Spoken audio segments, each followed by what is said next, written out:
আপনারা দেখতে পাচ্ছেন আমি ঘুরতে এসেছি ফটকি এরপর সার্বজনীন দুর্গোৎসব। ঠিক আছে, ঘুরতে এসেছিলাম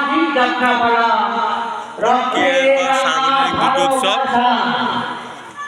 আজকের এই ষষ্ঠী এই কাজ চলছে, এই আমরা এখন ঢুকছি।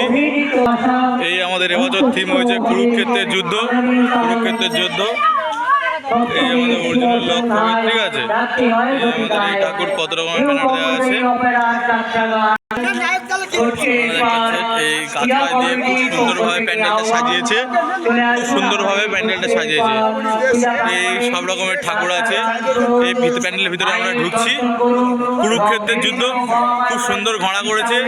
শ্রীকৃষ্ণ নাকালে ধরে আছে ঘোড়ার ওপরে, অর্জুন আছে। ঠিক আছে, আর ফটকি এবার সার্বজনীন দুর্গোৎসব খুব সুন্দরভাবে রথটাকে সাজিয়েছে। আপনারা দেখতে পাচ্ছেন খুব সুন্দরভাবে রথটাকে সাজিয়েছে। আমরা এই ভিতরের দিকে এখন ঢুকছি। মানে চারিদিকে ব্যানার লাগানো, পুজোর কত ধরনের ব্যানার লাগানো। এই আমরা পুজোর প্যান্ডেলের ভিতরের দিকে ঢুকছি, আপনারা দেখতে পাচ্ছেন। এখন ফটকি সার্বজনীন দুর্গোৎসবের ঠাকুর, ঠিক আছে, ঠাকুরটা খুব সুন্দরভাবে সাজিয়েছে। এই মথুরাপুর 1 নম্বর ব্লকের থানার ওসি এসে ঠাকুরগুলো মানে উদ্বোধন করে গেছে। এখন আমাদের মানে পুজো প্যান্ডেলের মানে মালা কাটার কাজ চলছে, আপনারা দেখতে পাচ্ছেন। খুব সুন্দর ঠাকুর করেছে আর খুব সুন্দরও ব্যবস্থা আছে। এই এত বছর ট্রফি জিতেছে, আবার প্যান্ডেলের ভিতরে সিসিটিভি ক্যামেরাও লাগানো আছে। এইটি পুজো কমিটির একটা বড় সদস্য। এই প্যান্ডেলের ভিতর দিয়ে বাইরে বার হচ্ছে, ঠিক আছে। এই সাইডে রথটা খুব সুন্দর সাজিয়েছে, আপনারা দেখতে পাচ্ছেন। আপনারা যেবার দেখার ইচ্ছা হয় মথুরাপুর স্টেশনে, মানে শিয়ালদা থেকে ট্রেনে উঠবে, মথুরাপুর স্টেশনে নামবে, নেবে অটো স্ট্যান্ডে আসবে, এসে ঘোড়াদল বাজারে নামবে, নেবে বলবে এর পাড়ে যাবো, এর পাড়ে নিয়ে চলে আসবে। ঠিক আছে, আপনার ঠাকুরটা খুব সুন্দর হয়েছে, আপনারা এসে দেখে যেতে পারেন। ঠিক আছে, চারিদিকে গাছপালা দিয়ে খুব সুন্দরভাবে সাজিয়েছে, আপনারা দেখতে পাচ্ছেন।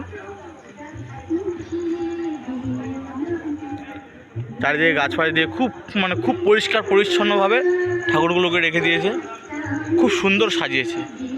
এই তীর অর্জুন তীর মেরেছিল, দেখেছেন, আপনারা দেখতে পাচ্ছেন।